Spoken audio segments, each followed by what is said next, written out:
The Empty Box in Zeroth Maria, Volume 7. Eijimikage. Prologue. Is it happening again? Am I going to find myself back in that scene I can remember only in dreams? Have you made your preparations? In this apartment that was once Maria's, in this room where no one lives, I stand face to face with O, and I think. The woman before me now is so terrifyingly beautiful that I almost lose myself as I look at her. Her long hair reminds me of Maria's, and her slender face and long limbs are worthy of any top model. Her lips are fixed in a smile. Yes, fixed is the perfect way to describe it. That smile so perfect, it looks as if someone has taken the face of an exquisitely made doll and placed it there. The uncanny expression stirs a primordial fear in me. I've seen it many times before, but I've always forgotten it outside my dreams. But I won't be forgetting it anymore. After all, O is no longer some unknown entity. I have come to understand that she was born of Maria's box, the misbegotten happiness. If forgetting is the box's power, then I can resist it now that I'm aware that I hold the empty box. That's right, I have to keep this in mind. Aya Othonashi. She is the enemy. It's okay. I can think straight again, now that I've got it into my head that she's my foe. The room smells of the aromatic oil I sprinkled, and the scent of peppermint reminds me of my goal. To take back Maria. To make her a part of my normal life. To meet the Zeroth Maria, who knows nothing of boxes. I will do anything to accomplish what I've set out to do, and I've already sacrificed friends in the process. If murdering everyone in the world is what it takes, then I will. I'm not exaggerating, I mean exactly what I say. I let loose a big breath, then glare up at O. Have you made your preparations?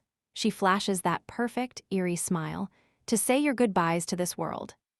I scowl at her with as much loathing as I can muster. And why should I have to do that? Yes, the boxes have obliterated the normal life I cherished above all else. Yuri, forever tormented by the murders she committed in the game of indolence.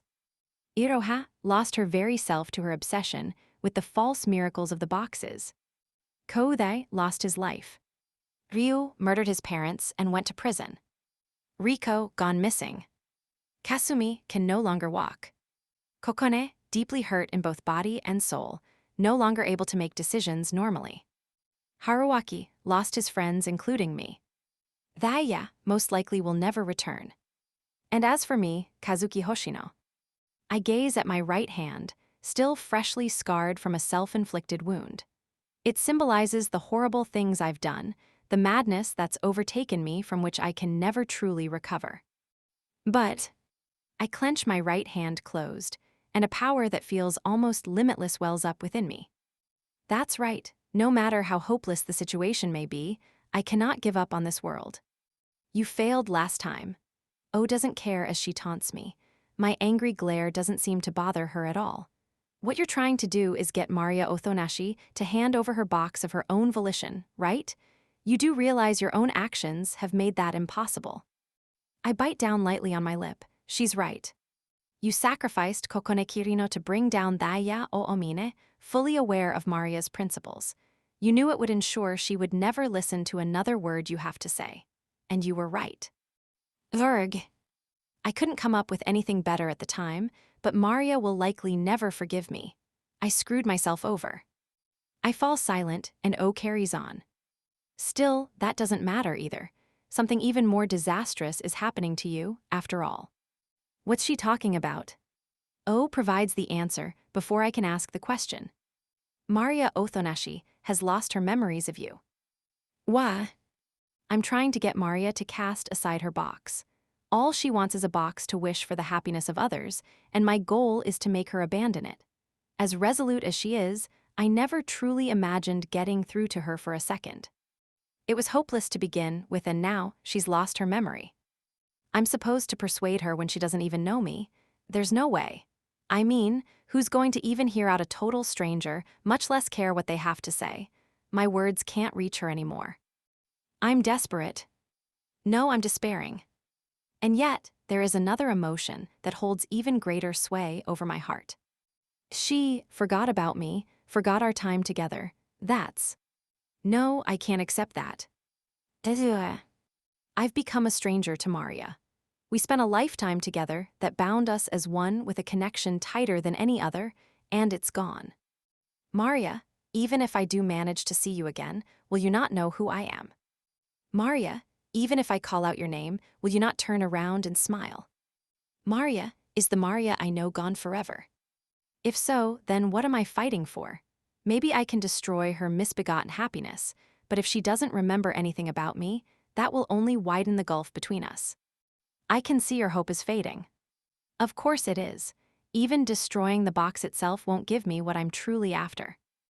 Still, but you won't give up, right? No, I won't.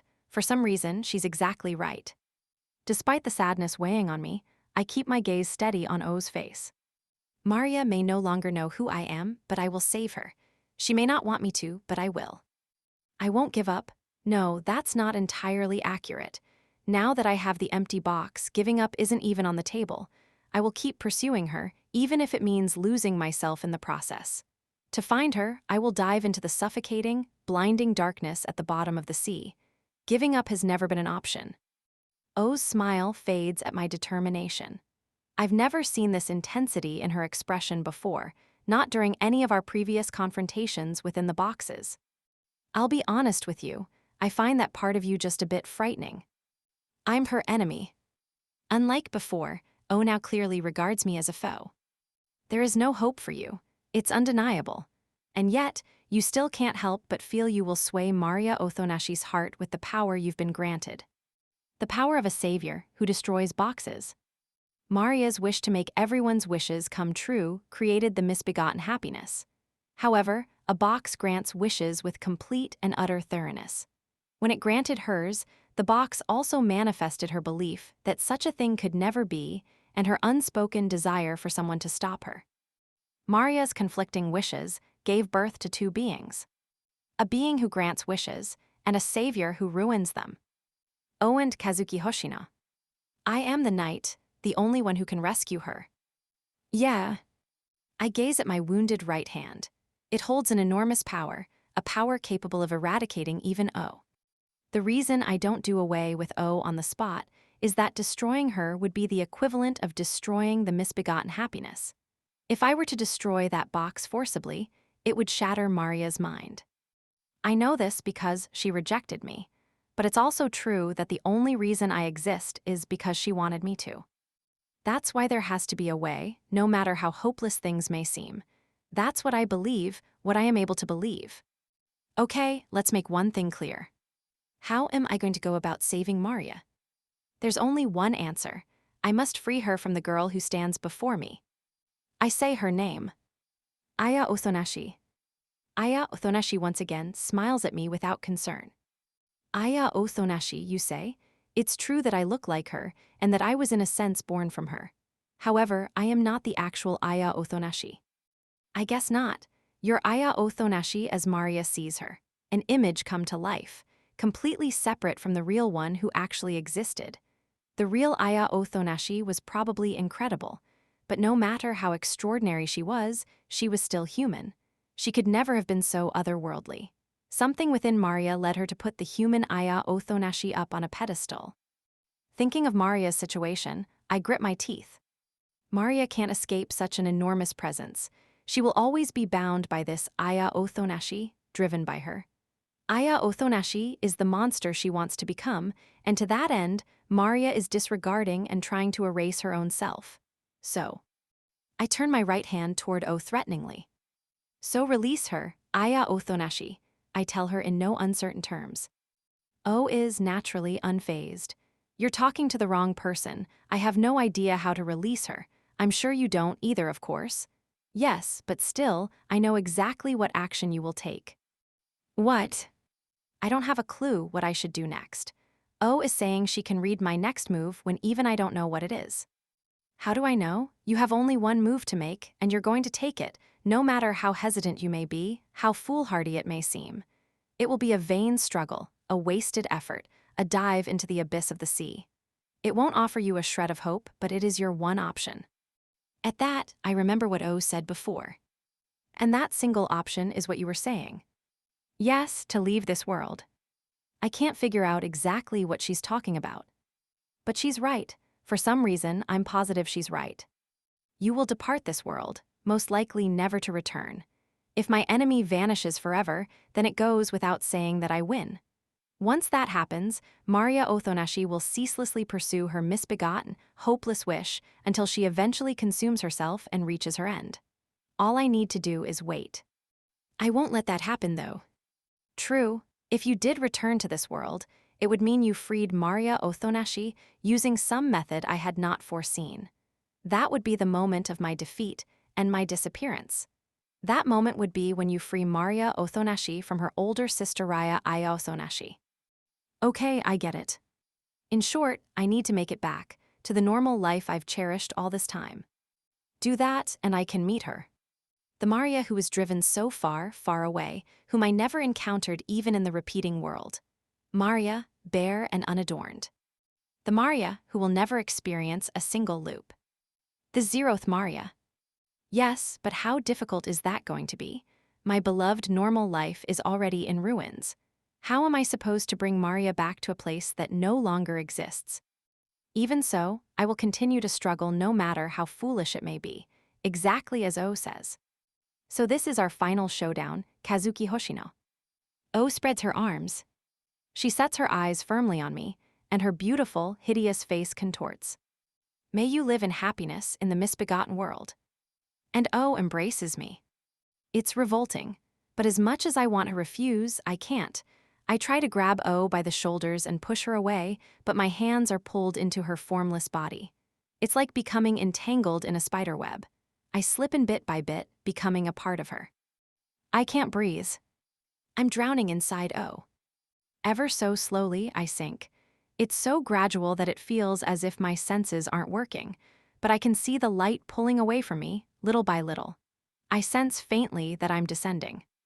Sinking, sinking, sinking for eternity. What is this place? It's like the bottom of the bottom of the bottom of the sea, but it's bright, as if there is a sun. An incessant noise worms its way into my hearing. There's the sound of laughter coming from somewhere, but I can't tell whether it's near or far. Not even plugging my ears makes it go away. It's so loud that I want to stop thinking. Though my breathing has stopped, I don't feel any pain. My form is melting into space, blending with the environment around me. This place is taking control of my body. I'm losing myself. I'm vanishing. I don't know what's going to happen, but I am certain of one thing. In the end, I will dissolve and be no more. Chapter 1. First time. I love you, Kazu. I don't care, I don't have time to worry about love now. 23rd time. I love you, Kazu. Give it up already, saying that isn't going to change anything. 1050th time. I love you, Kazu. I'm happy. Of course I am. How else am I supposed to feel when someone with a smile as wonderful as hers says she has feelings for me? 13,118th time.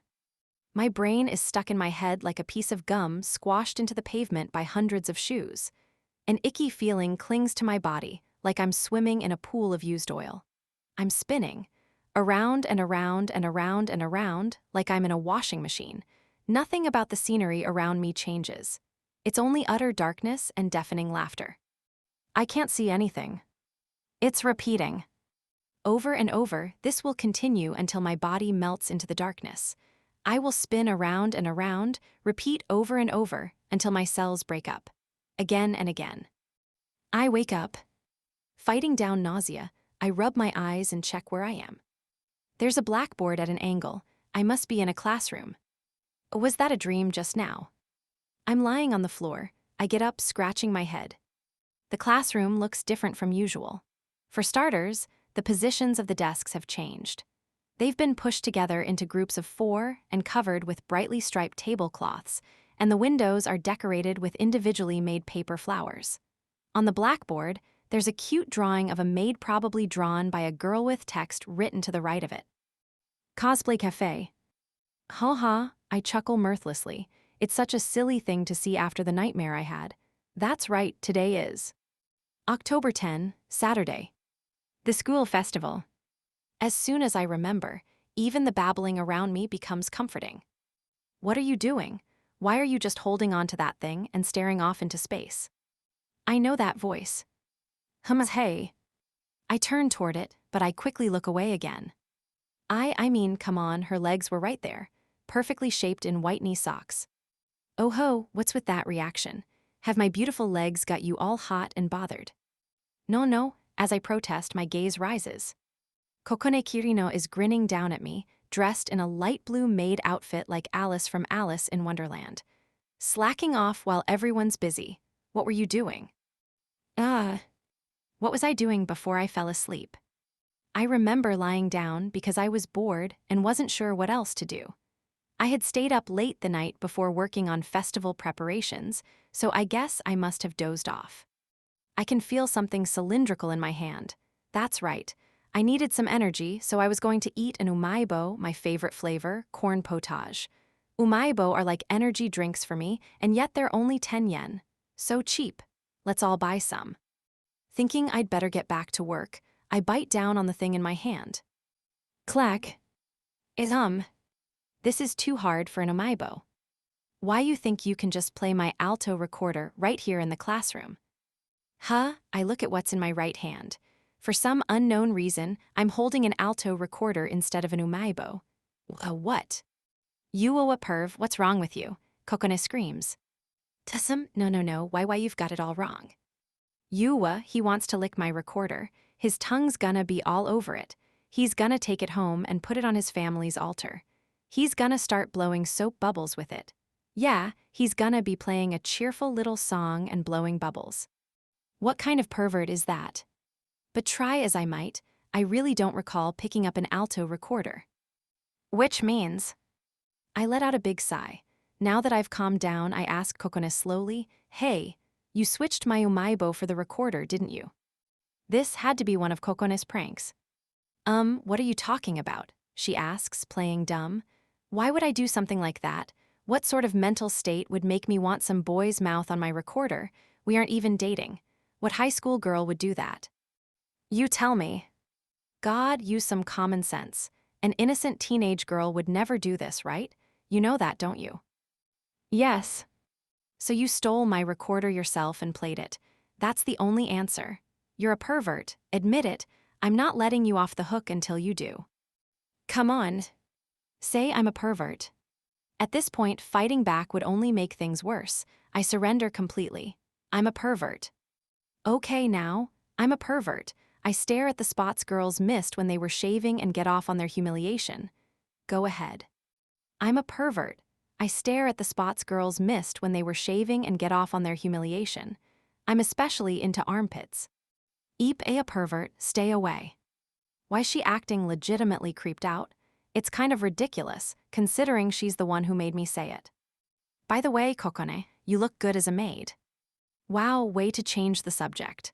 Well, I was starting to get bored anyway, so I guess it's okay. So, my maid outfit. It definitely is cute. I look good no matter what I wear, right?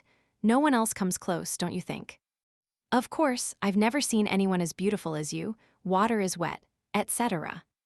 What's with the weak compliments? You're the one who started it.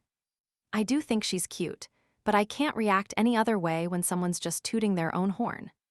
Maybe you're upset because my maid outfit doesn't show off my chest enough.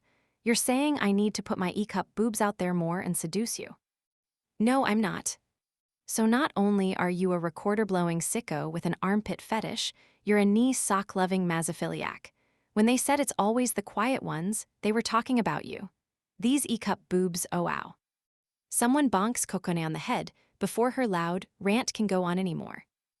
The one responsible is Daya Oamine. He looks annoyed. He's recently been wearing his hair black, and his left earlobe is full of holes with no earrings to fill them and break school rules. His handsome features and cynical attitude led to him being nicknamed the Renegade Prince. That said, he has lightened up a bit as of late, and there's no better proof than the butler outfit he's agreed to wear for the school festival, just because his classmates told him to. That would never have happened before. But if a butler were ever actually this cynical, he'd get fired on the first day for mouthing off to his mistress. Wait, maybe there'd actually be a demand for them. Anyway, even though Daya is rough on everybody, including me, he does put the brakes on Kokone when she starts to get carried away. Thanks for stepping in, Thaya. Tell her to cut it out. You're right. Thaya would normally say something like, now, this is a real eyesore. You can doll yourself up all you want, but there's no hiding who you are inside. They say the clothes make the woman, but this is just lipstick on a pig. More or less anyway. As I wait for the storm, Thaya begins his sarcastic quip. Don't flirt with other guys in front of me. It makes me jealous. I'm sorry. What? Is Thaya blushing? Whoa, I'm confused. Well, what's going on here? A lot has happened between the two of them, and I know they started going out recently, but still.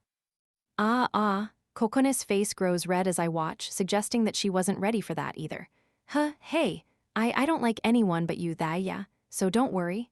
Kokone's voice gets softer and softer. She's acting extremely feminine now. Don't you think you're letting your guard down around Kazu too much? He's a friend, that's all. I guess that's fine. I just think you don't fully realize how attractive that side of you really is, so it bothers me to see you doing that. Okay, if you say so, I'll be careful. Once her embarrassment fades, Kokone smirks as if an idea popped into her head. She then plants her head against Thaya's chest and rubs it around. Man, they're just going at it like I'm not even here. Get a room, guys. Oh, did you change your cologne? Surprised you noticed. I smell you every day, I'd know. But cologne is against school rules. You're not supposed to be wearing it. Says the one bleaching her hair. You're the one who told me I look better with brown hair than black. I'm fine with wearing glasses again and even keeping my hair black, but I'm not changing anything if this is what you prefer. Yeah, it does look nice on you. You don't need to go back to how you were. I like you this way. But that's not what we were talking about, was it? Yeah, she looks at Thaya through her lashes. You look so good as a butler. Hey, say welcome home, my lady. Dumbass, you think I'd say that. You say welcome home, master. Fine, welcome home, master. Hey, next time I go to your place, I'll put this on and say it. I can't take this anymore. What the hell? They're being all lovey-dovey. Kokone is one thing, but what's up with Thaya? I never wanted to see him like this. Who are you, and what have you done with Thaya? Kazu, why are you staring with your mouth hanging open like an idiot?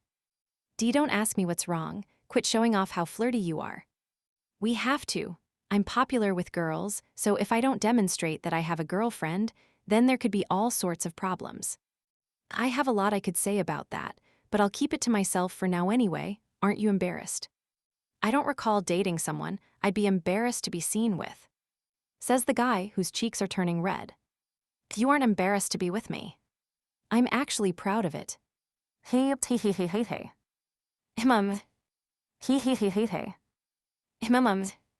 Enough already, I don't want to hear this. As my face turns even redder than theirs, someone places their hand on my shoulder. I turn around. They're terrible, aren't they? They're just showing off in front of the two single guys. What else would they be doing? It's Haruaki Usui, a mutual friend of all of ours. Exactal, hey. I start to nod in agreement, but then I see what he's wearing and jump away. He's cosplaying too, but for some reason, he's wearing the girl's uniform from another school. His broad shoulders more than fill out the uniform, but the top reaches only to his belly button, revealing the green shirt he has on underneath. The skirt is covering a pair of brawny baseball player legs, drawing attention to the muscles underneath. You could have at least shaved. More importantly, why isn't he embarrassed? Is this his house or something? Aw man, I want a cute girl too. You're the only one on my side, Hoshi. PSH, I brush his hand off my shoulder. What's wrong, Hoshi? You're being so cold. I know what's going on, Haruaki. I tell him quietly, in a voice I don't normally use. What do you know? Apparently, you've been getting close with a girl from another school lately. Word is you even went on a date. Lurked. I got it. That uniform belongs to the girl you're dating, right? A tight smile rises on Haruaki's face, but he says nothing. Looks as if I was right on the money. I'm the only one on your side, huh? You've got some nerve saying that to me when you've been doing your fair share of flirting yourself. It's a blatant assault on all of us singles. I point this out to Haruaki with a sickeningly sweet smile. No, it's just, You see, we aren't going out or anything. It's all still up in the air. I guess it simply feels easier for me to keep playing the guy none of the girls want. Tui, I pretend to spit. You're like one of those rich guys who gets off on acting homeless. I chuckle, still smiling that fawning smile. Why you really gotta take it that far? I'm not sure I get the comparison either. I mean, if you're gonna bring that up, then what about you? What about me? Kasumi mmgh. Kokone covers Haruaki's mouth the instant he says her name. As for me, I go completely red and snap my mouth shut, too. After all, Kasumi Mogi is the name of the girl I'm in love with. That's odd. Why would Haruaki mention her even though I've never talked about this before? Kokone whispers into Haruaki's ear in a hushed voice. You idiot, Haru, their relationship is still fragile. Just leave it be. Oh, really? But come on, it's obvious they both like each other. That's why you need to drop it. If we get involved in their romance, it'll make things weird. The two of them can't imagine taking it anywhere. Seriously, what are they in elementary school or something? I can totally hear you guys. But what they saying about us both liking each other? That's not possible. Mogi smile at me a lot, but that's just because she's a cheerful person. And she only asks me for help a lot because I'm easy to ask. Yeah, that has to be it. But if the two of them are saying it, then maybe she really. Kazu. Eep. I yelp when I hear the voice of the very person I'm thinking about, and whirl around in a panic. The slim girl in the wheelchair, Kasumi Mogi, stares at me, wide-eyed at my dramatic reaction. Why did you scream? Do I not look good as a nurse? Mogi's mouth shuts, and she lowers her head. She's wearing a pink nurse's uniform in her wheelchair. Even Mogi is cosplaying. I was so startled that now my heart is thumping like crazy. It's so loud, can't everyone hear it? Flustered, I can't look her in the eye. Of course you look good, how could you not? Everyone knows my fetish for licking up tears, but I'm into maids and nurses too. Full disclosure. You'd be cute even without the nurse cosplay. I have to make sure she knows. As Mogi gazes up at me expectantly, I tell her what I think. You look great, you're really cute. Siku. It's true, super cute, insanely cute. Tilde. Mogi turns bright red and looks down at her lap. What's wrong? All I did was give her my honest opinion. Oh boy, here we go again with Hoshi and his oblivious charisma that gets him all the girls. I've started to think lately that it's all deliberate. No way, that'd be too devious for him. Those innocent-looking guys can get laid easier than you think. They can tell exactly what housewives really want. I learned this from women's comics. Haruaki and Kokone are roasting me here. Hey, Mogi speaks up to cut them off. She stutters from her embarrassment, but she pulls herself together and looks at me. Yeah, I say. I'm in your hands today, Kazuki. She bows her head. In my hands. The words light a fire in my heart, even though I have no idea what they mean. But Haruaki, Kokone, and now even Thaya are smirking at me. Oh, now I know what she's getting at. Today, I'm going to spend the whole school festival with Mogi, showing her around. After losing the ability to walk in an accident, Mogi is still in rehab, so she hasn't completely returned to school. That being the case, her classmates wanted to help her be a part of the school festival to show her that she's one of us. We thought of various ways she could enjoy the festival without any inconveniences. As we were talking it over, we realized someone would need to accompany her the entire day, and for whatever reason, it was unanimously decided that that person would be me. I gladly agreed, of course. It's not a bad thing at all. Obviously, I'm delighted at the chance to spend time with Mogi. To tell the truth, I think it'd be wonderful if the memories of this festival make the time she spends in physical therapy a little easier. Mogi's head is still lowered, but I smile at her. I'm the one who's counting on you, Mogi, I tell her, and then I bow. Oh, hey, I'm sure I'm going to be a burden, so thank you. Mogi bobs her head at me again. Please don't hesitate to ask whatever you want. I'm not entirely confident I can make this fun, but I'll do my best. Bow. Don't bow, I'm happy to hang out with you, so thank you really. Bow. Happy. Bow. has happy. Bow. Bow, bow, bow, bow. I'm not sure why, but we keep bowing to each other with embarrassed grins on our faces. Teya. Ow. A moment later, Haruaki clunks me on the head. You're mean, Haruaki. That's what you get. You were just on my case because I had a date.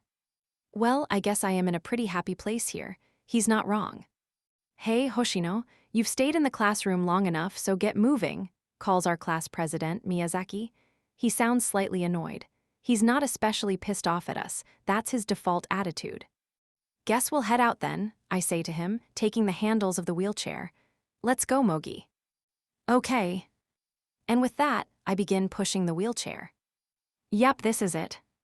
This is how the best day ever starts again. Again. Something feels ever so slightly wrong, but when Mogi turns around with a smile, that feeling vanishes. No matter where you are in the world, school festivals always end with a bonfire. I'm lying. The truth is, I have no idea how widespread the practice is. The students are doing a folk dance to Turkey in the Straw in the red glow. Earlier, we stumbled across a first-year couple confessing their feelings for each other. Boy, was that a surprise. And now they're holding hands happily. We didn't stick around to watch the whole thing, but it would seem it was a success. Further back, Kokone and Daya are dancing, having changed back into their school uniforms. The two of them have a complicated past that made their relationship pretty thorny. And still, they confronted this past and decided to be together. I'm sure what happened before will eventually create more hardship for them down the road. But for now, that doesn't matter, and they are dancing in apparent bliss.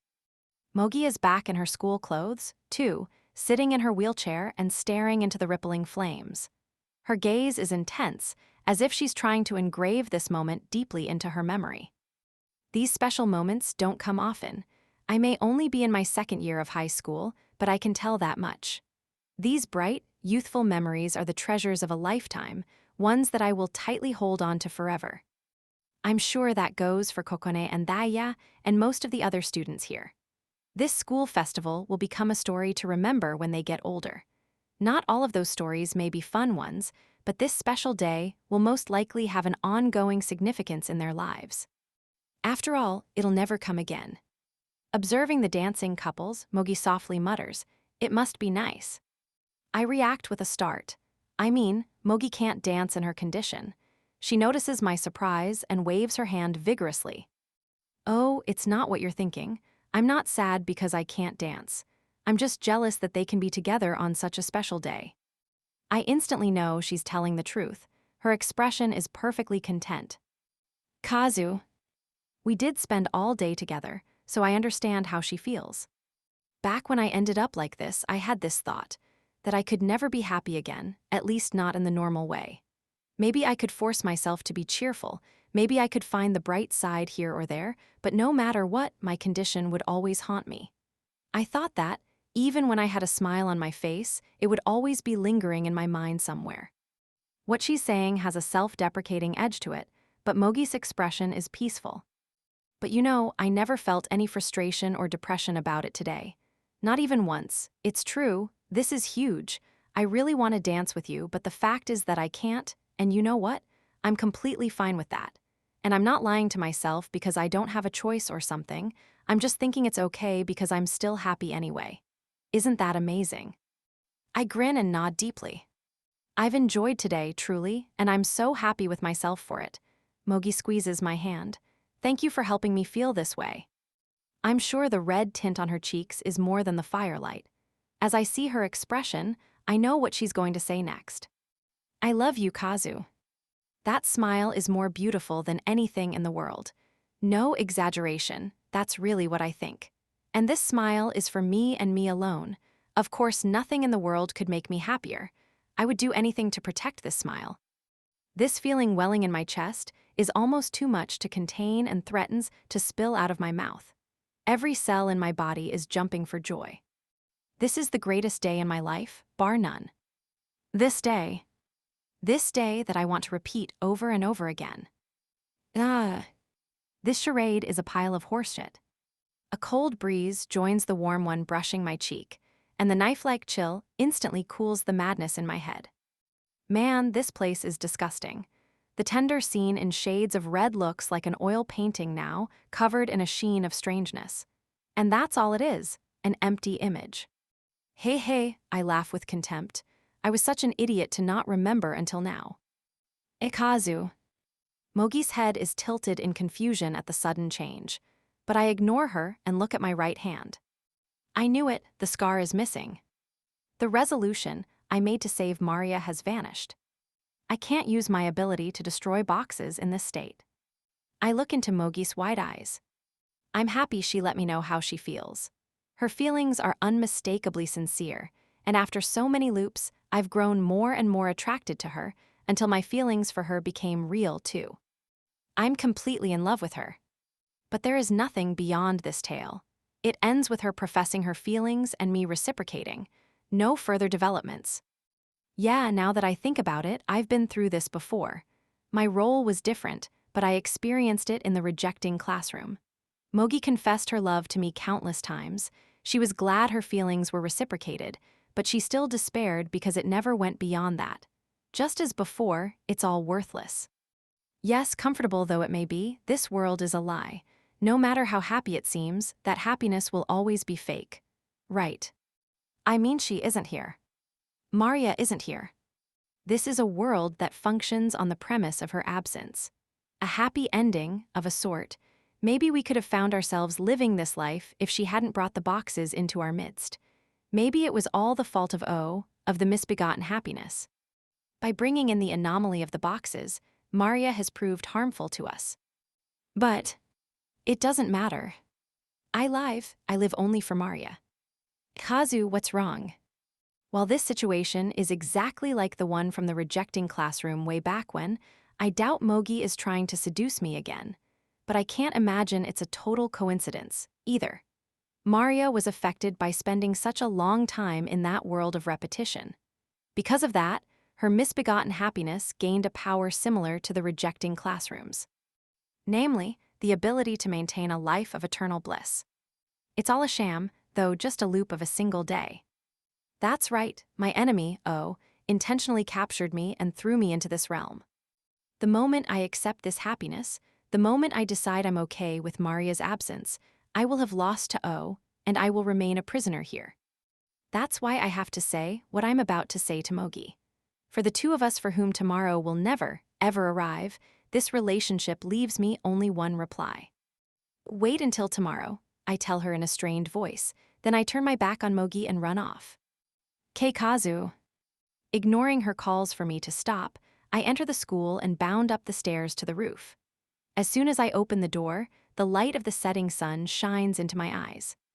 Huff. If I'm going to resist the repetition of these days, I need to hold on to my memories. In the rejecting classroom, it was the shock of seeing Mogi or Maria get hit by a truck that allowed me to keep my memory intact. I'm not sure, but I should be able to pull it off this time, too, if I do something similar. And I knew how the moment I decided to come here. Jump off the roof. I run toward the chain-link fence as fast as I can. Dashing with everything I have dispels the fear that would otherwise hold my legs to the ground. Leaping into the fence and grabbing on, I climb until I'm standing on top of it. Oh! The distant ground enters my field of vision. I am about to slam onto that hard surface. Terror seizes me in an instant, and my legs go rigid. My excitement has cooled almost instantly, and now my mind is coming up with a whole litany of excuses. Killing yourself is crazy. Get back down there and accept Mogi's feelings. It's stupid to fixate on Maria alone. What's wrong with a world where everyone besides her is happy? Just reconsider, don't jump, don't die, don't think, forget. Shut up. I jump off the fence as hard as I can. I float across the crimson sky, and I picture it. I picture myself leaping over the world. For a moment, a crack appears in this supposedly flawless realm. The darkness I can glimpse beyond it is proof that this place is false. It lasts for only an instant, though. The world quickly conceals the darkness as if nothing happened. What awaits after that is reality, and I'm plunging downward head first. I slam into the cold-hearted,